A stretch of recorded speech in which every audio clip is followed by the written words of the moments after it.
In a world of experts and influencers, it's not these guys. They lived it. They didn't mean to do it.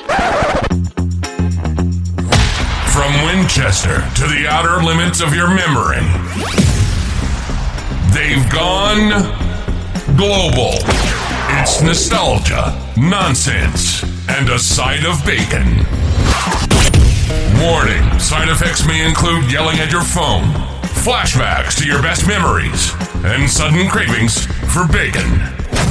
This is Slice of Life with Jay and Rich.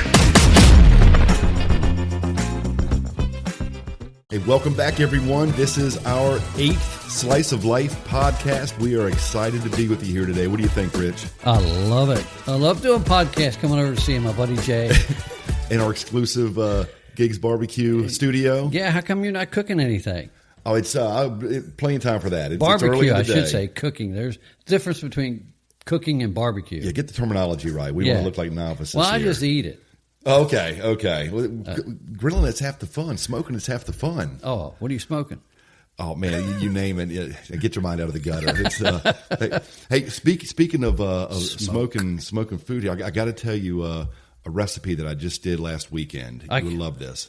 Picked up some sausages at Gore's, right? Yeah, Gore's is a local meat. Yeah, we know the Gore's. Gore, Sorry we about love that. Gore's. I interrupted your. No. Please, you can interrupt me to talk about Gore's anytime. So I got some sausages from Gore's. Okay, right. Took these sausages, cut them about halfway down the middle, kind of spread them open, made like a boat. These are raw sausages. Okay. Then I put a chunk of cream cheese in each one of them. Really? Okay, yes. Then I laid some freshly sliced jalapenos on top of the cream cheese. Oh. Then I put a bunch of shredded cheddar on top of that. Then I topped it off with Bella's Dry Rub from Gigs Barbecue. Ooh. Put it on the smoker for about 45 minutes. Came off. Rich, you know how much I grill and how much I smoke and how much I barbecue. This is probably one of the top 5 best things I've ever done, ever tasted coming off the smoker. It was so good. But I wanted to give some love to Gore's for the sausages and to our sponsor, Gigs Barbecue. Yep. Yeah. So very good stuff. And in fact, Gigs Barbecue has been so good to us, and they're going to be good to our listeners as well. They are willing to ship to anywhere. So anybody that's listening all over the country, all over the world, they are willing to ship some of their award-winning Bella's Dry Rub that I just talked about, that I use. We can both testify that this is some of the best stuff out there. You go on to either Rich or mine's Facebook pages, or go to Spotify and leave us a review and answer a trivia question I'm about to give you. Ooh. And Gigs Barbecue will send you Bella's Dry Rub. And you will love this. So the trivia question is this. We won't go back to the story I just told. I guess they can rewind and listen to the podcast at this point. I have to listen to it again. I don't know. Back up 10 seconds. Yeah. But so of all the ingredients I just named, what was the one vegetable that I diced up and put on top of these sausages? Mention that on Rich's Facebook page. Sausage wasn't a vegetable? But I wish it was a vegetable. You get a lot more vegetables if that were the case. Mention the answer on Rich's Facebook page, my Facebook page, or if you're not friends with either one of us, shame on you. Send us a friend request. We'll accept it. Or you can go to Spotify and leave us a review under Slice of Life. Oh, that sounds good. Yeah. And speaking of, I don't keep going, but Gigs actually opened up a new location. Yes, I saw it. I can't wait for us to go try that. We're actually thinking about doing a live podcast from there, right? Yeah. On location. Well, we'll be alive. About it being live. It's going to be fun. I'm ready to make the road trip. Have you been seeing some of the pictures that they've been showing on social media? Oh, yeah. Their food? Mm-hmm. Fantastic looking. Yeah, I love barbecue. Yeah. Oh, I just love food. Yeah. But I love barbecue. And Greg's a good guy. Greg Ladd. I give him a shout out personally here. He's a good guy. Just a good, humble homeboy. Just a good guy. Kind of guy we like to partner with. Absolutely. Humble. But he loves his barbecue. It shows. And he doesn't actually brag about it.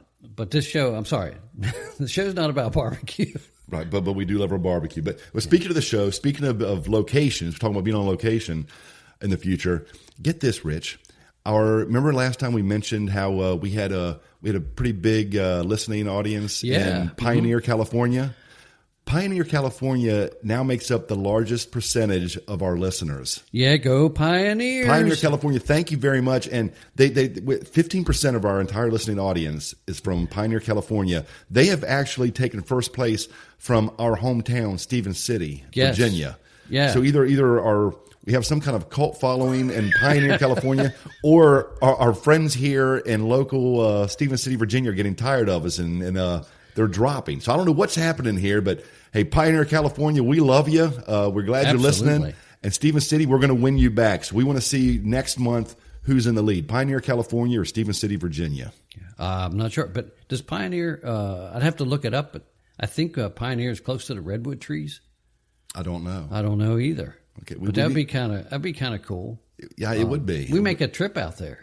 Go on location in Pioneer, California. There we go. With Gigs Barbecue. Tell Gigs Barbecue to send their Learjet over to fly us out there for another one location. Greg Ladd and his Learjet. It says Slice of Life written across the side of the jet. Right.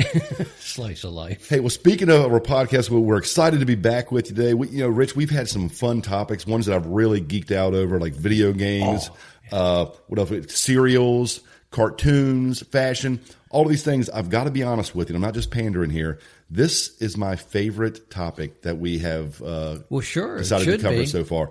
Today, we are talking about the books from the 70s and 80s, the books from our childhood that we read when we were younger that helped form us to the, I was going to say full functioning adults we are today, but that might be a little bit of a stretch. Full functioning. Yeah, maybe functioning. Just functioning adults, right? So, well, you're an author. So and you started off your career as writing children's books. I did. Yeah. And I think you've probably heard the story before, but I'll make it a quick Reader's Digest version in case I won't bore you. But the way I got into to writing, when I was a kid, I loved reading. We always bash on my parents all the time, but you know what? They always made sure I had a book in hand at all times. So kudos to them for that. But my favorite author growing up as a kid was Judy Blume. Right. Remember Judy Blume? My favorite book as a kid was Tales of a Fourth Grade Nothing. Couldn't get enough of that book. Read it 16, 18, 20 times. One of the last times I read it, I turned to the back, and there was Judy Blume's address on the back of the book. It was probably her publishing company or whatever it was at the time. But this is late 70s, so this is way before email, text, anything like that. So I got pen and paper, hand wrote Judy Blume a letter, right, saying, hey, love your work, love you as an author, you're the best, I read all your books. Then I said, you know what, here's some ideas for some future books for you. I figured she'd love to hear that, right? Here's what you should do next. My parents gave me a stamp, an envelope, mailed it off to her. About 3 weeks later, kid you not, I get a handwritten letter back from Judy Blume, right? 8x10 picture of her, very cool. Handwritten letter saying, Jay, thank you for the kind words. I'm glad you're reading my books. I'm glad you're enjoying them. I think it's fantastic that you have ideas for other books.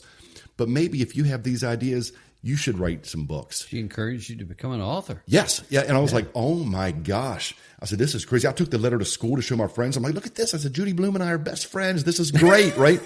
And so it took me about 25 years to pull the trigger, but I still have the letter. I've never forgotten it. It's just one of those testaments where just takes one person, in this case, some person I've never even met, to believe in you and say, hey, you can do this. That's right. And I've never doubted that. No, it took me about 25 years to pull the trigger and get it going. But I've had books published since then and well on my way. And I actually reached back out to her on Facebook years ago to say, hey, I'm sure you don't remember me, but, and explain to her the impact that she had on my life. And she responded. So it was great. I wanted to say that she responded so people don't think I'm just stalking her out there these days. But it was very good. It just takes one person to believe in you. I don't care if we're talking about books or anything else. Yeah. And it helps you to believe in yourself to move forward. So I love Judy Blume still to this day. And never give up on the dream. Never give up on the dream, right? How old were you when you wrote her? Oh, gosh. I'd probably, I don't know. I said late 70s. It might have been 80. Maybe like so 8 or 9. You weren't like in 12th grade or anything? No. I'd probably still written her then too, though. But that was great. It was one of these things that made me feel, okay, she's a real person. This is just, you pie in the sky people, celebrity status, you're starstruck. She wrote back took time to write a handwritten note to some kid. She had no idea who it was, but it changed my life, literally. Well, and that's important. It is. So, I mean, obviously, I don't consider myself any celebrity, but I do have a good following on social media, Facebook, right? And I get messages all the time. But unfortunately, there's so many that come through, people think you're ignoring them. So, and that might be the case with Judy Blume. When you're not ignoring them, but you have to be selective in, okay, something resonates with me to respond, other than just saying thank you or whatever it may be. So she took the time and said, hey, I like this letter. Yeah. Jay Foreman has a nice ring to it for becoming an author. So, yeah, very, very cool of her. So it's great. But those are my favorite ones. And if those of you remember Judy Blume, Tales of Fourth Grade Nothing actually had spinoffs from it. He had a little brother named Fudge. So there was Super Fudge and Fudge-A-Mania. And there might have been another one or two, but just absolutely fantastic books. And as you know, when we talked before we started the podcast, I was not an avid reader. Right. Maybe DC Comics or... There's nothing wrong with it. Reading's reading, Yeah, well, it's a different type of reading. Yeah, with a lot of pictures. That's right. Why is it doing that? Anyway, so a couple books that I wrote, of course, my time grew up on Dick and Jane. Yes. Yes. And what's funny? Can I interject? Yeah, go ahead. Dick and Jane. I was actually just at a local high school yesterday. We have a Shenandoah High School. I was doing some writing workshops yesterday, and I bring a book with them to show them that there's no such thing as bad ideas, in my opinion. Right. And I truly believe I've that. I've seen your workshops. Yeah, okay, that's right. Yeah. You've seen some of these. So I don't think there's any such thing as a bad idea. They can be implemented poorly. That's why we get some bad stuff out there. But as far as ideas go, don't let anything stifle the ideas. And I showed them this is a real book, the Dick and Jane books that, right.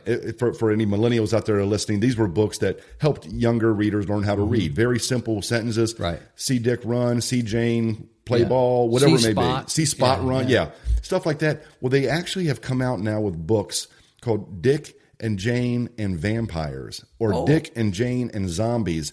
And it's the same thing. See Dick and Jane run from the vampire. The vampire's trying to bite them. It'll teach you how to read and give you nightmares all at the same time. These are real books that are out there. I'm not exactly sure what we're going for, but it's nuts. I like the concept. Right. It worked. That's cool. I'll have to go get them now. Yeah. I guess I can let you borrow. But I didn't mean to interrupt you there. No. I have no substance in this world of literature. If you notice, though, on my social media page, I do take a stab at writing tales. Yes, and you're good at short stories. And because once it goes beyond, I know what the beginning and the end is going to be, but then I have a picture that kind of goes along with it. Yep. And I write it based off of what I'm seeing. So that actually kind of funny is the comic books. If somebody drew me a comic book, I could probably write obviously you're writing what you see. Yeah. Hey, write what you know, right? Most of us visual learners. That makes all the sense in the world. Well, that's actually, for me, it was, actually skipping way ahead, but one of my favorite books wasn't as a child, and it's one of my favorite movies is To Kill a Mockingbird. Oh, yeah. And I happened to be on a streaming channel, and I saw the movie on, and I kept that. It was Harper Lee. I don't know how many books Harper Lee wrote, but that's actually one of my favorite ones because it resonated with me because of the time that I grew up in. Okay. It was, and the kids that were in the movie. Have you seen the movie? I have. Yeah. I have. So the kids that are in the movie I was probably 10 to 20 years maybe removed from there, but that's actually kind of the lifestyle that we kind of had over in Martinsburg. Dirt streets, on the alleyway that I lived. Yeah. And then the houses looked kind of like that. Wow. More simpler time. So it brought back some memories for you. Yeah. The kids wearing this horrendous Halloween costume. Oh, yeah. When Scout is running through, she can't see. She's running through the woods. Yep. And as a matter of fact, this podcast we're right on top of Halloween. Yes, I know. Yeah, I know. So are you dressing as anything this Halloween? Myself. Yeah, scary. It's scary. It's like, what are you dressed as? What did you do to your face? I was born this way. Yeah, thanks for asking. But no, I don't dress up. Yeah, but yeah. That actually would take me out. That's what would go into the podcast I was thinking about was our Halloweens growing up. I know we missed that mark. That was next year. Oh yeah, next year maybe around Christmas we'll tell you about nightmares before Christmas during Halloween. Oh, I can't wait for our Christmas episode. All about Christmas. That's exactly. That's going to be a good one. Our Christmases. That's exactly right because we're going to probably have to move our podcast recording up. Because we'll be right on top of Christmas. That's true. And we want you guys to have some entertainment before the Christmas chaos. Yes. Well, midnight Halloween, my Christmas tree goes up. Oh, I thought it went up before that. No. You have one for your sports team. I do that. Yeah, But not the real. We got 4 trees that go wow. up. Wow. But it's affluent. Angie, right Angie only lets me decorate the basement the day after Halloween. Upstairs, we can't decorate until November 1st. I'm sorry, December 1st. Okay. Those are the rules there. We put our Christmas tree up, I think, the day after Thanksgiving. Okay. Yeah, we have all the family over and so forth. And then the next day I'm, groggy from tryptophan from fumbling over the tree trying to get it together. Trying to get it up. And we got a brand new tree, so I don't even know if it's going to work. Oh, it's still in the box. Oof. And it's like, well, you know what? It don't have lights on it, but whatever. I was going to start talking about lights, but we're off topic. Yeah, we're way off topic. We're killing our material for the next time we do this. Yeah, no. So books. Do you remember? I'll tell you some of my favorite books when I was a kid. Do you remember the Choose Your Own Adventure books? I don't. Oh my gosh, Rich! Yeah. These were later. These were 80s. Maybe I choose my own adventure when I went to Long John Silver's and drew on the map. That was it's different, a little different than what I'm talking about here. But I do remember that though too. Long John Silver's, maybe it's. You went on fast food restaurants too from the anyway. But the Choose Your Own Adventure books, they're the books where you would read. There was oh my gosh, there were probably 100 of them out there, and each one had a different scenario. And you would read the book, and it would be like. Okay, you and your buddies are going down you're the star of it, right? Okay. So you and your buddies are walking down. I'm just making one up. You find a treasure chest with a note on it saying, do not open. Do you open it or do you not? Do you open it? Turn to page 80. Are you going to leave it alone? Turn to page 62. And you flip through the book and you literally choose your own adventure. Gotcha. Which is hence the name. And you would read the heck out of these things, and then you'd read it, and you come to the end, then you go back. Sometimes you die. You'd be like, "Oh man, that was obviously a wrong choice." It's not a fun book, right? But it is fun because you go back and say, "Okay, now I'll make a different choice." And these things have so many; they spiderweb into so many different scenarios that you read these same things over and over again for days and days until you've exhausted every option. So you become a victim of your own choices. Yeah. Talk about life. It's kind of a life lesson in there. I didn't think about it at the time, but choices have consequences. And that's what we talked about that before we started. The podcast was, when you read a book when you were a kid versus rereading a book as an adult, you have a whole different perspective. Oh, absolutely. And partially because you already read the book, so you kind of. Otherwise, how would you have a different perspective? Yeah. It's almost like I wonder if you read a kid's book when you were 50 and then read it the week after, if your perspective would be different. It could be, depending on what happened to you in that week, right? Yeah. It's like, and I'm going to butcher it. I probably shouldn't even bring it up, but it's like that Alice in Wonderland phrase, which says, I don't want to go back in time because I'm a different person now. Yes. And things wouldn't be the same, right? It's that kind of concept. But those are, there's a lot of truth to that. But there's nothing wrong. I read children's books all the time today, even ones that I didn't read as a kid. So I wouldn't have a new perspective. It's just a perspective on it. Gotcha. But I think reading children's books today keeps us young. Well, yeah. And writing. All the help I can get. I love this concept. Yeah, right? Yeah. So speaking of the books, we're talking about that, and we're so on the topic of probably one of the only books that I did read, 2 books, was Winnie the Pooh. Classic. So you said you didn't read them. Right? I did not read them. Thanks for bringing that up. No, I was going to lie and said I did, but you already let that cat out of the bag. Thanks. Well, it's okay because I didn't read many books at all. So you just throwed in my face what you did read are the ones that I didn't. Yeah. So Milne, right? What's that? Milne, the author? Yeah, author is Milne, yes. And if I remember correctly, when he wrote the book, he didn't want to take ownership, or he wrote the stories. There are 2 books, and there's short stories within each book, and but he didn't want ownership at the time. He said, "You know what? Let other authors take their characters." Now, I could be misinterpreting what I've read on his story, but that's the way. And these books were actually written in.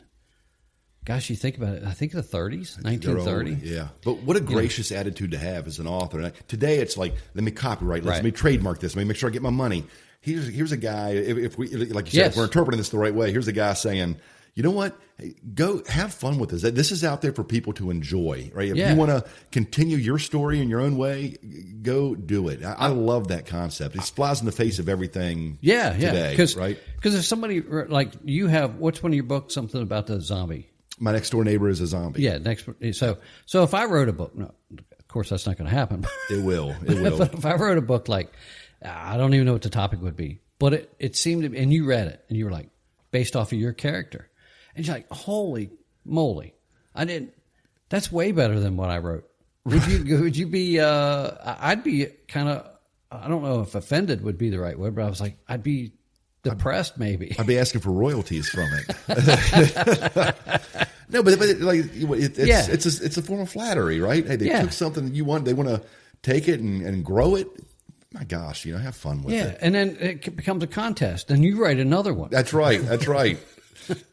Well, anyway, so the Winnie the Pooh for me was, I didn't understand. I read it for the stories, but I didn't understand at the time that these were the young boy, Christopher Robbins. Thank you. You didn't read it. I couldn't. I know the characters at least. That was his imagination.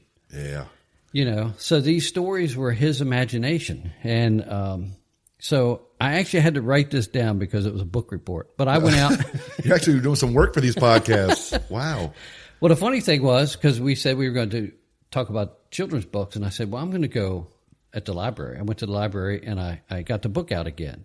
Nice. And everybody thought I was, why is he getting this book out? It was for my grandkids. Yeah. No more questions.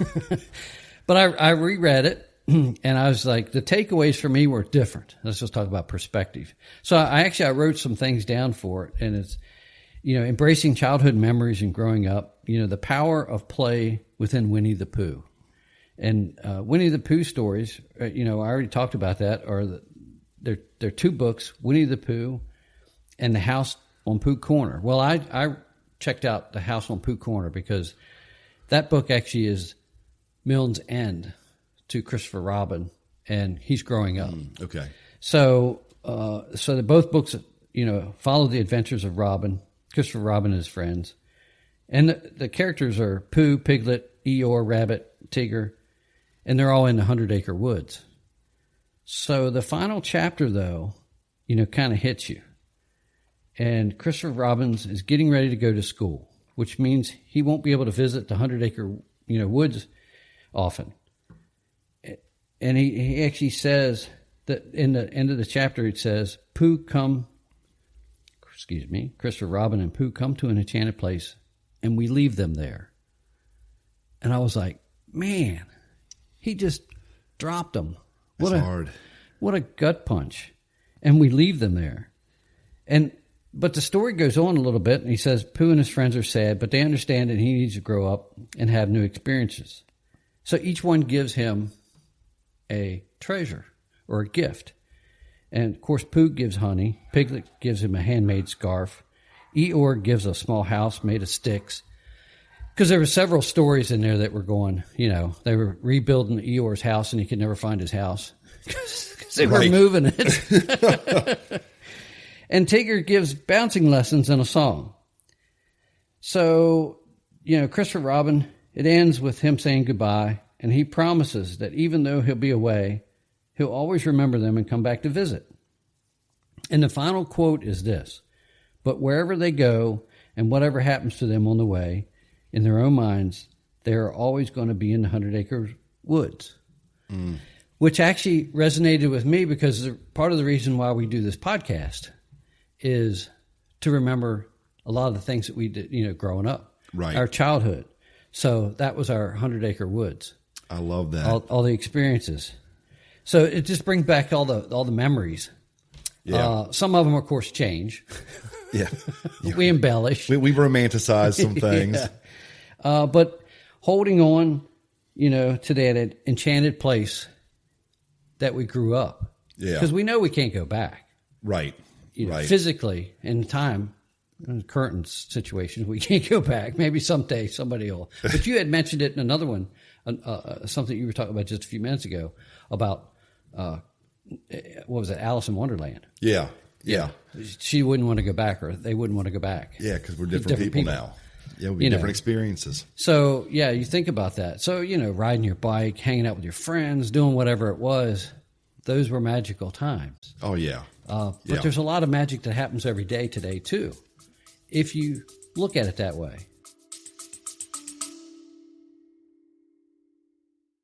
Rich, there's barbecue, and then there's Gigs Barbecue. Oh, man, Gigs isn't just food. It's an experience. Slow smoked, tender, and packed with flavor. Every bite tastes like it's been made just for you. Ribs, pulled pork, brisket, whatever you're craving. And let's not forget the sauces. Gigs has the whole lineup that'll take your buds on a road trip. Sweet, tangy, spicy, Bella's dry rub. You'll smell it before you see it. That's Hogzilla, Gigs' legendary smoker, rolling out clouds of flavor. So do yourself a flavor. Bring your family, friends, or just bring your appetite. And head to Gigs Barbecue at 855 Bloomery Pike in Augusta, West Virginia. Yeah, just follow the smoke from Hogzilla. Gigs Barbecue. Come hungry, leave happy.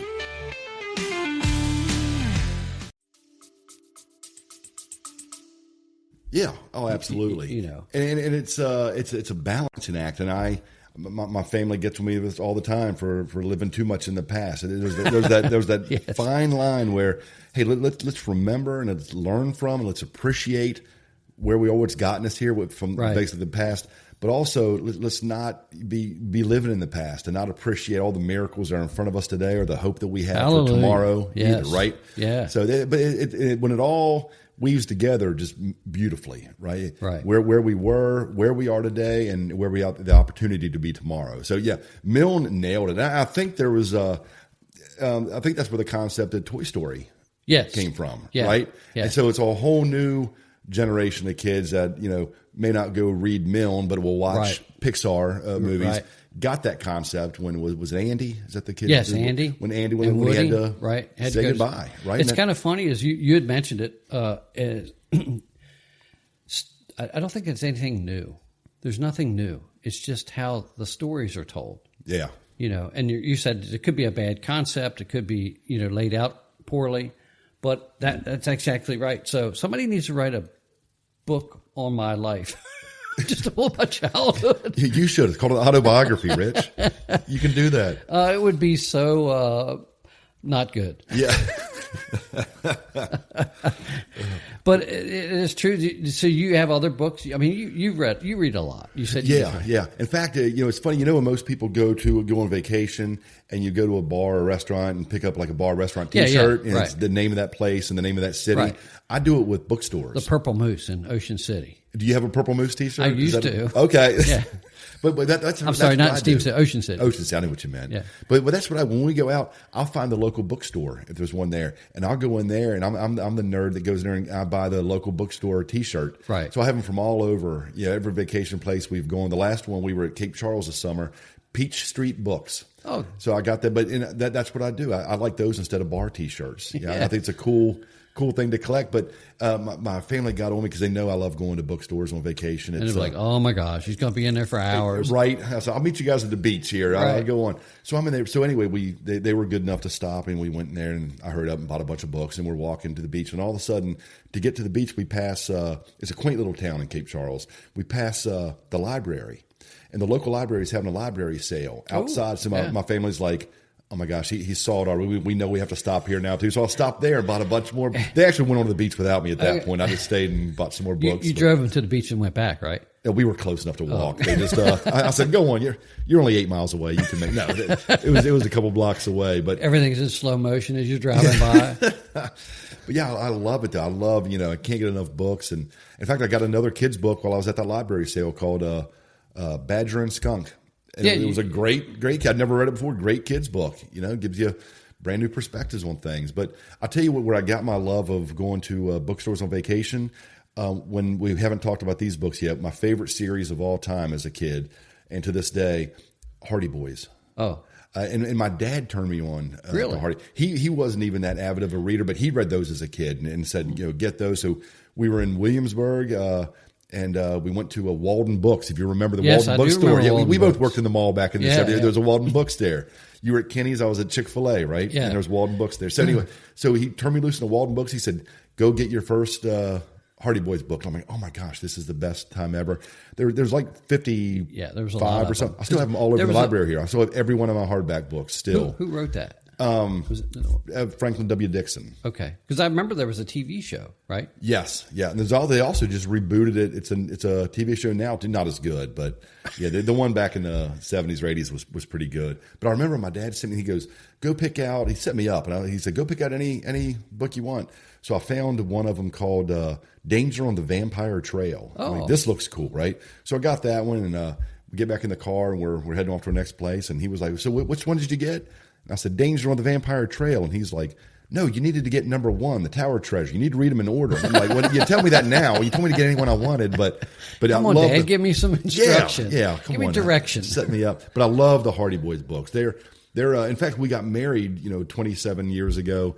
I brought them all in the house, and Angie's like, "Can't you purge a little bit? You don't need to bring all your Hardy Boys books here." And I'm like, "No, trust me, these are great." I said, "Read one." So she sat down one afternoon on the back deck and read it and said, "Yeah, this isn't bad." And that's high praise for her to give. This isn't bad. Yeah, they're still fun today. There's some of the language is outdated. Like instead of jumping in their car, they'll jump in their jalopy. Right. It's the same thing with Winnie the Pooh because the way it's written, it was written in the 30s. Yeah, So the language they use is way different. Yeah, and you adapt to it as you start reading. Then it becomes pretty easy. At first, you're like, they're not friends, they're chums.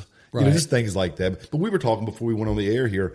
These aren't children's books, but I read a lot of Agatha Christie now. Yeah. And we were talking. I need to. There's a lot of times I need to look up a word because I just don't understand. What this is. It's from the 30s and 40s, but I like that though because that helps me to this is what this word means. I'll probably never use it again in vocabulary in my life. Yeah. What is a chum? I don't even know. What is a friend? But I kind of like that when I have to look up a word and learn the meaning. So.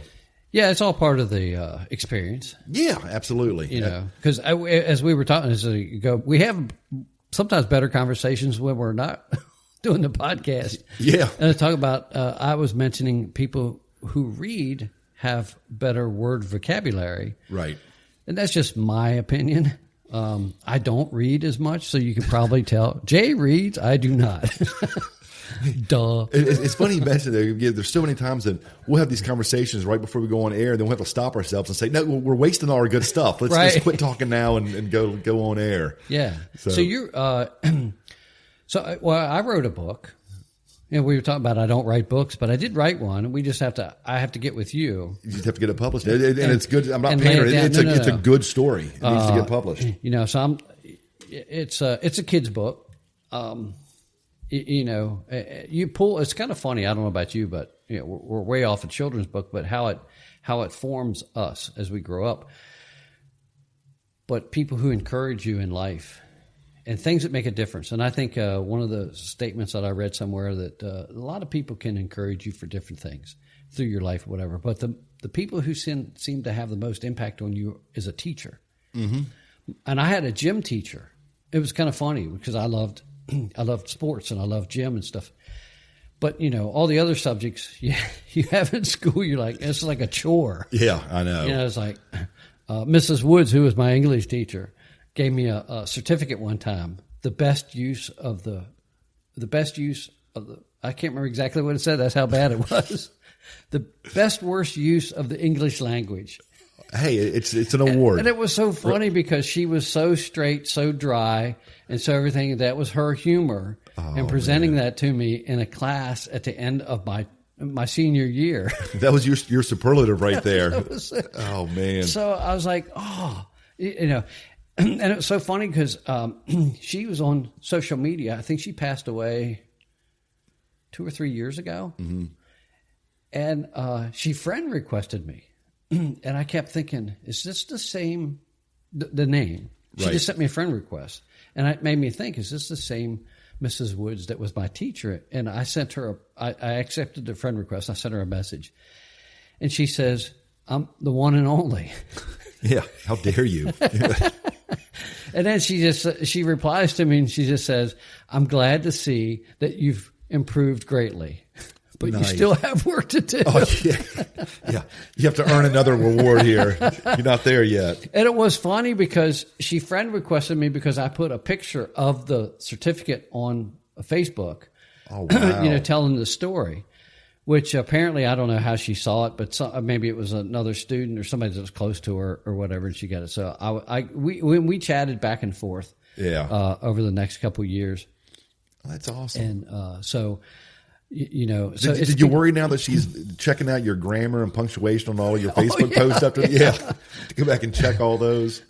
Yes, yeah. So I was like, oh, is this correct? I always get nervous at a book sign if I have a new book come out and one of my old teachers shows up to buy it. I'm like, oh, I get to see the red pen coming out. I'm praying Red she's not Pen. going to find something here. Right. We don't. What was it? One of my actually, it was, I can't remember. It was a colleague that I work with. She said, we don't write the way we speak.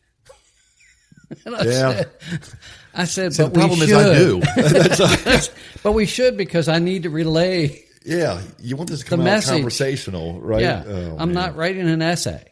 Yes, thank goodness those days are behind us. Yeah, I'm not writing a doctrine. Yeah, you know, for the mega minds out there. You know, I'm writing it for me.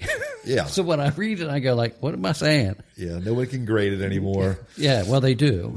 I know. Yeah, it's just, Like, you know, like with all my run-on sentences. it's no, it's all good, all good. Well, you mentioned Winnie the Pooh earlier, and it's kind of you read it as a kid, and there were some fun stories, and hand caught in the honey pot. Oh, the honey pot, yeah, fun stuff. Then you read it as an adult, and it was more of a serious, maybe a little bit more of a sad undertone, sad and happy at the same time. Right. But it's got me thinking. One of my favorite books as a child, and to this day, the saddest book I've ever read in my life, Where the Red Fern Grows. I've never read it. Never read it. And I think there's a movie about it. Yeah. Where the Red Fern Grows. It's a boy and his two dogs. Oh, so now a book that I did read, and then of course then the movie was Old Yeller. Oh yeah, well so is it on that same? It's on a yeah. It's the spoiler. The ending's about the same. It's it's not as rough. Well, they're both hard to take at the end. So, but it's just good books. It's good to get a good cry out sometimes when you. I think that's what authors do, right? When they're writing, they want to evoke emotion. Evoke emotion. Yeah, absolutely. And anger, frustration. If you evoke emotion, you've done a good job. Yeah, mine is this guy's stupid. Is that an emotion? Is that when you read my books? Is that what you're thinking? No, it was funny. I introduced my daughter when she was young to Where the Red Fern Grows. I'm like, hey, this is one of my favorite books. You're going to love this. And I kept walking by, and I see how far she was into it. And I don't know, this is maybe just me being a bad dad, but I wanted to be there to watch the waterworks. Just to make sure she cried as hard as I cried when she gets to the end of it. And so I was watching her get to the end of the book, set it down. She's like, that was good. And I'm like, wait, I was like, how are you not crying? Yeah. She's like, it was okay. So I was like, well, what is wrong? Is something wrong with my daughter here? There's no emotion. So I'm like, okay, go watch the movie, which the movie, in my opinion, like most people, I think the movie is never as good as the book. So she watches the movie, and I watch the movie, and I'm like, She starts bawling like a baby at the end of the movie. Because her visualization is different reading than yours. Yeah. Versus watching. Yeah, so it hits people different ways. Yeah, their reality, right. Yeah, at least she's human. At least she has emotions now. I was like, okay, good. She's not walking around like a robot. Yeah, right. Yeah, great. Thank your dad. But any book with a dog in it, I'm a sucker for. You talk about Old Yeller, you talk about White Fang. There's another good one out there. I'm trying to think if there's a movie called. They always do the movie. They always make the movie. Well, where do you get ideas for movies from the books? Do you know even Die Hard was a book? No, I didn't know that. If you watch in the very beginning credits, based on the book, I forget the name of the book now, but it was based off. Most everything's based off of a book. That's what I was. I think I said that. Yeah. Oh, I wasn't paying attention to you. I tuned you out about 30 minutes ago. When we started the podcast. But my favorite book of all. Welcome to the Jay Foreman Slice of Life podcast. Yeah, we're going to edit you right out. There's one of my favorite books also. Remember a book? This is more your speed. Go Dog Go. Oh yeah, that was a great book. Ends with a big dog party and a tree at the end. I remember that was a 2-page spread. The big tree, all these dogs were partying it up. I would just stare at that picture for hours on end and just imagine what a cool party this would be to party with like 50 dogs, right? Yeah, that's funny. Well, actually, I don't know if my kids read a lot. But I read to them when I was a kid. when they were kids. When I was a kid, I read to my kids. But every night you went to bed, we read them a book. And it was the Bernstein's Bears book. I knew you were a Bernstein Bears fan. And I don't remember the stories. I read them so much you would think. There was one book that we always had to read. It's because there's a series. But there's one book that we always had to read. We actually have it at the house in the library of books. Nice. So it stayed the test of time. It's made the cut. Stayed in the house. Right. Well, that's good. That's saying something. But as you read, it was so funny because at the time they couldn't read. So you're reading to them. And you would think after the third time, you kind of know the story, right? But I would actually interject my own levity. Nice. In the book. So you do have some author in you there. And they'd be like, that doesn't happen. And I'd say, yes, it does. Right here, look. Knowing that they can't read. Oh, man. So I'd make new stuff up every time. And then when I'd leave something out that I made up at the time, I said, oh, you skipped that part. So it shows they're paying attention. Yeah. Right? So I was like, cool. So they're actually, they're painting, the visions in their head. So talking about, what you were just mentioning. Yeah. Yeah. Looking at that picture. Yeah, it makes sense. I'll tell you another one of my favorite books. And this is before I know, today that Harry Potters are huge. And back, when we were in the Lord of the Rings series, all this stuff. One of my favorite sci-fi, fantasy, whatever genre you want to put it in. Do you remember A Wrinkle in Time? Yes. Yeah. Great book. I got that for Christmas one year. Never heard of it. Read it, and I was just so sucked into this book. I mean, it was so well done. I encourage students today that most of them haven't heard of it. Right. I encourage them to check it out. It stands the test of time. A Wrinkle in Time. It is that good of a book. That's cool. Well, when we started the podcast, you were talking about some of your writing workshops. Yeah. And I remember going to a local place here called the Evans Home. Yes. And you doing. I was just a fly on the wall, as I am in most places. I think you guys were there because you had sponsored some of the books for the young adults there, the kids there to have. So thank you for that. Yeah, but watching you work with the kids, because first of all, the kids aren't very engaged, in the beginning. And I don't know if that's always the case when you go to the schools. I always have to win over an audience everywhere I go. It's like that's why we have conversations. When I get here, I go, do I really want to do this? No.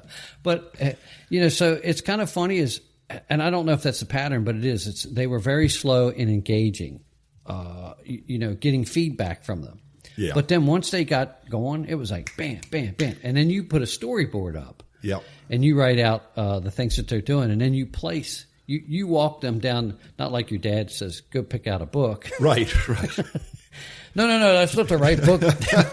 You gotta start now go do it the right way. Yeah. No, you actually started out, leading them.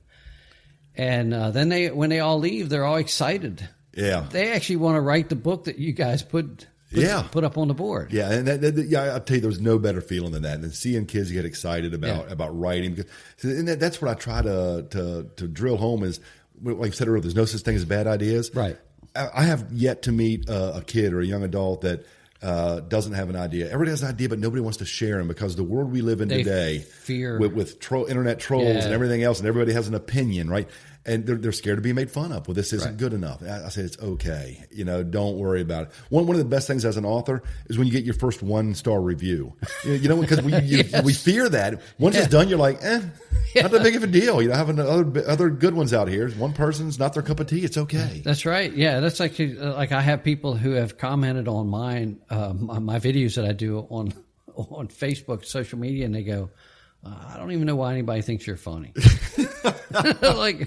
It's your opinion. Yeah, and that's okay. You're a lot of fun at parties too. Yeah, but I don't get bent out of shape about it. Yeah, the first couple times you're right. The first couple times you're like, well, why don't you think I'm funny? Yeah, but please love me. Yeah, but after a while, it's just like I don't really care. Right, right, and it's just getting people past that hurdle. You got something good inside of you. Put it out there. You know, one person doesn't like it, that's okay. 100 other may. And it doesn't matter if it's 100 who don't, and it's the one that does. Exactly. You make the difference with the one. Yeah, absolutely. Yeah. That's an old Doctor Who, the old Doctor Who show. There was a show, one of the episodes I watched, and he's talking to a kid, and he said, our chances of getting out of here are 1 in 1,000.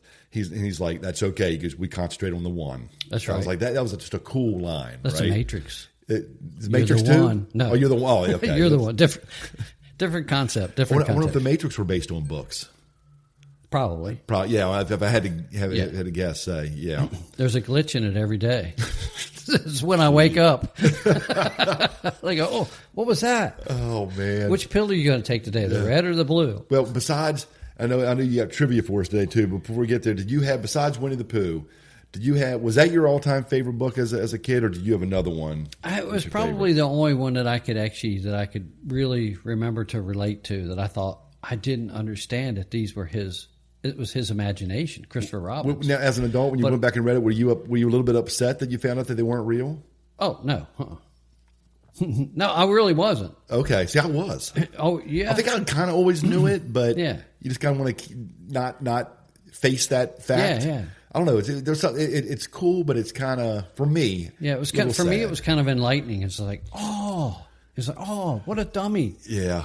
For me, I was like, I think I read it when I might have been 9 or 10. I don't remember. Okay. But it was, so I'm reading it for the stories and not the whole picture, the whole overview. Gotcha. I'm like, well, why are they taking Eeyore's stick? Why is you're in that, I'm in that realm. Well, then let me ask you this then. But on all the characters, because you just read it again, do you have a favorite character from the Winnie the Pooh group? Tigger's your favorite? I can see that. Tigger's he's just fun. He's a cool one. Yeah, he's fun. And Eeyore, of course, everybody uses that analogy. We all know Eeyore's in life. Yeah. Oh, yeah. It's gray outside. Yeah, the glass half empty. Yeah, or not anything in it at all. Right. And Pooh is that guy, Pooh, or I say guy, I don't know. He was a person that's just, he's in between everybody. He's friends with all of them. Yeah. And Piglet is scared of everything. That's right. And wasn't there he's anxious. A Kanga and Roo, a mom and Yeah, kid? They were kind of sub characters. They were just in there now and then. Yeah, they would just come in as a... There was an owl too, right? Yes. Okay. See, it's all coming back to me now. Why didn't Winnie the Pooh wear any pants? He's a bear. Dude's rocking a shirt. Just complete the ensemble. It's like Tony the Tiger. Just the ascot. Yeah, that's the ascot. Winnie the Pooh just had the red shirt. Some things we'll just never understand, but just left alone. Yeah. It's kind of funny because I don't think the author actually was the illustrator. But he's like, what do they do to my character here? They just put a red shirt on this guy. Yeah, I wondered how that works out because you're an author. So the illustrator, when they send you back their work, are you like, yeah, that's not exactly what I was envisioning? No, I've lucked out because every children's book that I've done has been with a good buddy of mine, Mark Sasser. Yeah, Mark Sasser. So, and he and I went into this together to start off, and we kind of said, I said, look, I know you're an excellent illustrator. Right. I'm an okay author. I'm trying to get better. But our rule of thumb was, I'll give you the storyboard. Here's a story. Right. I'm not looking for any correction. If you see anything, go ahead. But at the same time, I'm not going to correct your drawing. So he just reads it, and then he uses his vision to make the character. Here's the words. Here's the scene. You draw your picture, and we stay in our own lanes. And we have not once ever had an issue with, hey, how about changing this, or how about tweaking this drawing? It's isn't that what life is about? Yeah, it should be, right? It should. We appreciate the skill set we both bring to the table because I can't do what he does. Right. Maybe he can do what I does. He's never thrown it in my face if he can. But we each do our own thing, and it comes together some good products, right? Because we appreciate each other's strengths and we lean on each other's strengths. Yeah. Right. No, that's what I meant. Because that's kind of like life. Yeah. We all have different experiences, somewhat similar. We're relevant in the experiences that we've had. They may have happened differently, but which paints our realities. But then you learn to appreciate other people. Yeah. And I think that's called empathy. Yeah. What a great concept. But yeah, that's why it shows, too many times in life we get wrapped up in, well, this person's good at this. I could be good at that. I need to be good at this too. We can't all be subject matter experts in everything. No. It's the same as sitting down watching football on Sunday and saying, well, I should go play for the Commanders. Yes. It's I can do that. If I train hard enough, I can do that. Yeah. No, that's not where our skill set is. They can go do that, and we can do our own thing and appreciate. That's right. Yeah. The greatness in other people, right? Yes, and lift I think if we do that, everybody gets lifted up. Yeah, absolutely. Lifted. Like Pooh's story actually is sad because he grows up, or Christopher Robin grows up, but at the same time, that's life. Yeah, yeah. Well, it's more sad in my opinion, and I'll try to bring this down. It's more sad for Christopher Robin or Winnie the Pooh than it is in Toy Story, because in Toy Story, he grows up and he gives his toys away, but those toys get to go on to another generation of kids and make them happy. His imagination stays with him. In my mind, Pooh and Tigger and the whole bunch, they just disappear. Yeah. Right? That hurts. Betty, actually, my wife, she actually reads quite a bit. I think she reads every night. Nice. And I can't tell you, she does love books that are, I always asked her I said, what do you read? And she goes, it's about vampire in the graveyard. I'm like, what? So now every time she's reading something, I said, is the vampire, it'd been like years later. Has a vampire escaped? But she actually had a favorite author who passed away, and I can't remember the author's name. Okay. And she was actually distraught about it. Yeah. She was. And she said, all the characters have died. Yeah. We don't know what's going to happen to them. But she made me in luck, because a lot of times another author will come over, take over the mantle and continue the story. It's kind of like Milne. Yeah. Because Milne didn't, say, hey, take this and characters may be a little different, but at least they'll live on, right? And that's what you want to do. All of us want to leave some kind of a legacy, right? That they'll continue on. So you're good for Milne for being ahead of the curve there. And even if the legacy is don't do what Rich did. Yeah, even if we are cautionary tales, right? That's a good analogy. Glean cautionary tales. Watch this guy. Right. Don't do that.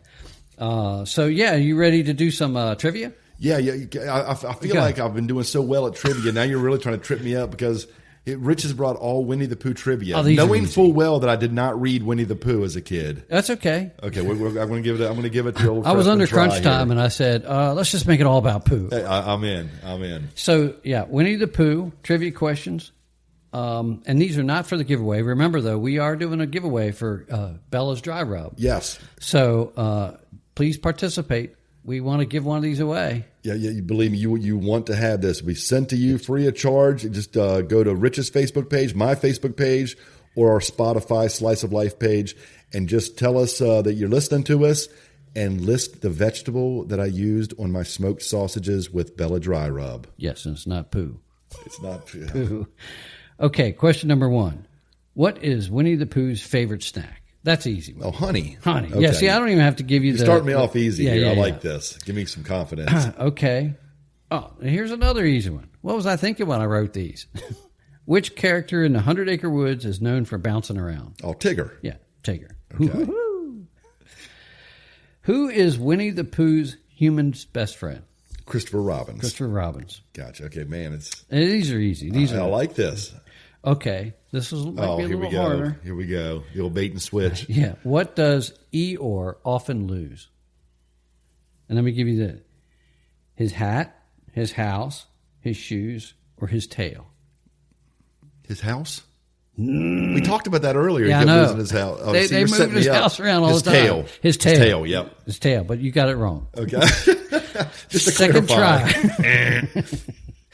Okay, number 5. Oh, you know what? I don't have wasn't he like a pin the tail on the donkey type? Was it some analogy there? That's why you kept losing it. Okay. Yeah.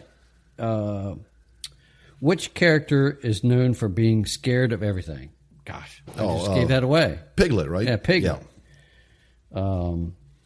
Who is Winnie the Pooh's best friend, always trying to help him find honey? Tigger? Christopher Robbins? I'm going to start taking away. So you had 4 right. Now you got 6 wrong. I'm almost back at 500. It's actually, the answers are Piglet, Tigger, Rabbit, or Christopher Robin. Oh, I forgot. And you already got it wrong. It's Rabbit. Piglet. It's Piglet? It's Piglet. Who's Rabbit? We haven't even talked about Rabbit yet. Yeah, Rabbit's in there too. Is it a side character like Kanga and Roo? Yeah. Okay. So it's Piglet is the one that helps. Not a main character. Okay. Yeah, Piglet. Okay. Piglet's always. I'm on a downward spiral here. Wait a minute. Let me make sure that was right. Oh, yeah. We need a fact checker in here now. All right. These are so silly. What kind of animal is Roo? Is he a bear or a rabbit? Kangaroo. I was like, who wrote that? The next question, what kind of animal is Kango? Here's a trivia question for you. Okay. Okay, this is an all or nothing. Has nothing to do with poo. Okay. Because actually I didn't have one, but I just made it up. Okay, I'm pushing all the chips in. Gig's Barbecue, Bella's Dry Rub, gets its name from what? A pet chicken? Twilight Saga movie character? Or a pet pig? A pet pig. No, that's correct. It is correct. Okay, I was like, man, come on. I was like, throw me off with. So barbecue's got to be a pig. Yeah. So Bella's Dry Rub. I thought that was Twilight Saga movie. Yeah, character. I knew it wasn't that one. The chicken almost had me. I'm like, no, it's got to be pig. Yeah. So I don't know how big his pig is. It's like 300, 400 pounds. Does he have a pet pig named Bella? Yeah. Oh, I didn't know that. I thought it was just a cool. No. Okay. Wow. Yeah, I said that cool. like surprised. Yeah, I know. That's. Yeah, he's got a pet pig. Put some pictures of Bella on Actually, there. I know several people around here who have pet pigs. Really? Of course, they have farms. Of course, my wife would say I'm a pet pig. When I was in college, that was a big thing. A lot of my friends got pot-bellied pigs as pets. Yes, that's kind of what popular. They have. Okay. Yeah. So some of them will get bigger. Some stay small, but I think they probably get around 300 pounds. They'd let them in their house. I'm like, okay, yeah. I don't want to go to your house. I'd get a pot-bellied pig in a second. If Angie would let me. Your neighbors here. Oh, man, I'll just keep it in the backyard. Dude, we had the guys that I knew that had a pot-bellied pig in college. This thing got huge. Yes. Because they would feed it bacon every day. Oh, how wrong is that? Right? How very wrong with pigs that. actually eat anything. I know. Yeah, I know. They literally will. They eat. I don't want to go into that story, but they just eat stuff. We would feed them charcoal, like you'd start a fire. Eat charcoal? Yeah, from a fire, and that actually helps them rid themselves of parasites. Oh, now they don't know that, right? Oh man, but we do. They'll So eat it. they So anyway, so they eat just about everything. Okay, they eat corn cobs, the whole cob. Right. They're cool animals. I'd have one in a heartbeat. Yeah, but remember, they are animals. I know, like a dog or a cat or part of the family. Pet deer, they don't know what they don't know. That's true. And you don't know what they don't. That's true. So anyway, we're going to talk about next podcast? The next podcast going to be Christmas. It'll air towards the very end of November. So we want to make our next one about Christmas then, right?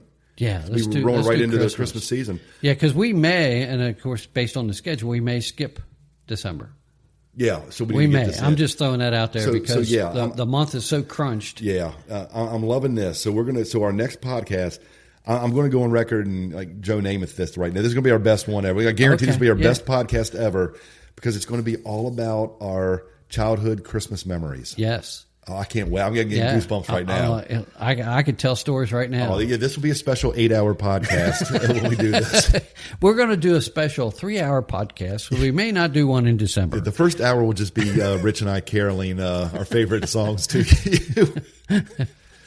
Oh, yeah. No, it's going to be good. But no, before we close, I just want to thank all of our listeners again from Pioneer and from all over the world. Also, the 6% that are international listening to us outside the continental United States.